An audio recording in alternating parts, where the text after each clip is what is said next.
Another decorative painting technique that you can use the Woolie for is a stippling technique. Now before you do the stippling technique, you're going to want to apply a satin finish base coat to your surface. Also, you're going to want to choose your paint colors 3 to 5 shades apart.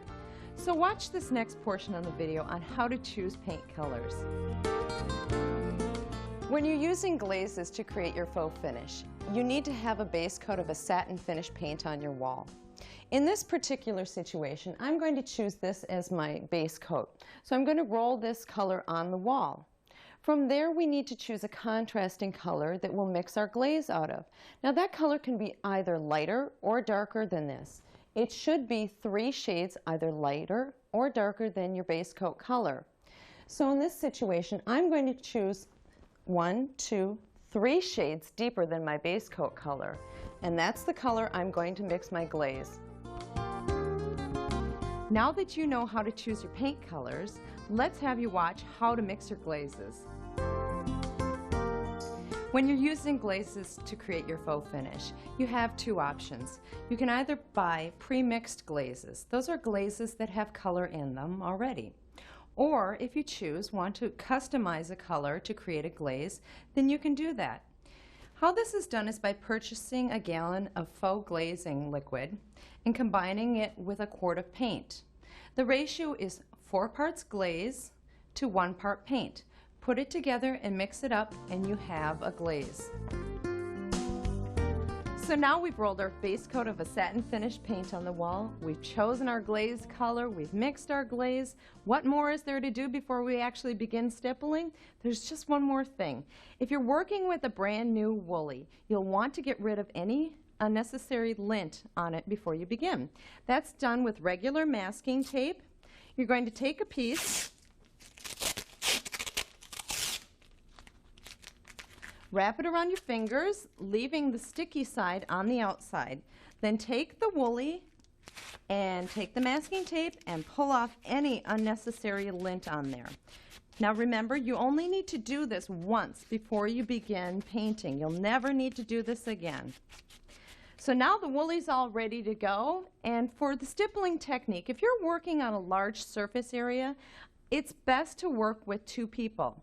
The best way to do that with 2 people is to have one person applying the glaze with a roller and the next person following behind stippling with the Woolie. So for this, I'm going to introduce you to Amber. Come on over, Amber. And she's actually going to apply the glaze to the surface and I'm going to follow right behind. So you ready to go? Yep. Okay, great. Amber's paying close attention to making sure that her glaze goes on nice and even and smooth. She's going to roll a couple of rolls, just enough to get ahead of me so that I have the ability to follow behind her. And we should be able to move at the same pace where I move rapidly behind Amber. That way the glaze will be able to stay wet so we can do the entire wall from edge to edge without any breaking points. So that looks like a reasonable amount of area to cover first. So while Amber goes ahead to add more glaze onto her roller, I'm going to follow up with the Woolie. And I'm going to take the Woolie and I'm actually just going to begin tapping by stippling. And this is our most subtle technique. Stippling is an age-old technique created for a wall. It's very subtle, but it is fantastically beautiful. Many people refer to this technique as antiqued leather. So if you see in magazines or things like that where walls are done with an antiqued leather look, this is the type of look that they're doing on the wall. Now that goes really rapidly. You can also use a rag. If you find that the Woolie is become saturated with the glaze, use the rag to download some of that glaze. Now Amber is going to go ahead and add more glaze and I'm just going to follow behind her. It goes really quickly. I'm taking the harsh line and tapping it away down to nothing. If you'll notice when I'm doing this, I don't need to rotate the Woolie because it really doesn't leave an impression. It also doesn't matter if I hit it hard or light, assuming that light is probably a better idea. Now, as I mentioned earlier, this is an extremely subtle technique, and it is very elegant. But because I'm sure it's very difficult to see on camera, we're going to zoom you in so you get to see what it really looks like up close.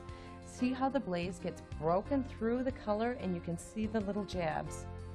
That's what stippling should look like. So that's the stippling technique, and it is very quick, very beautiful, and a lot of fun. And I want to take this opportunity to thank my friend Amber, who gave me a hand by rolling on the glaze, and thank you for watching the stippling technique.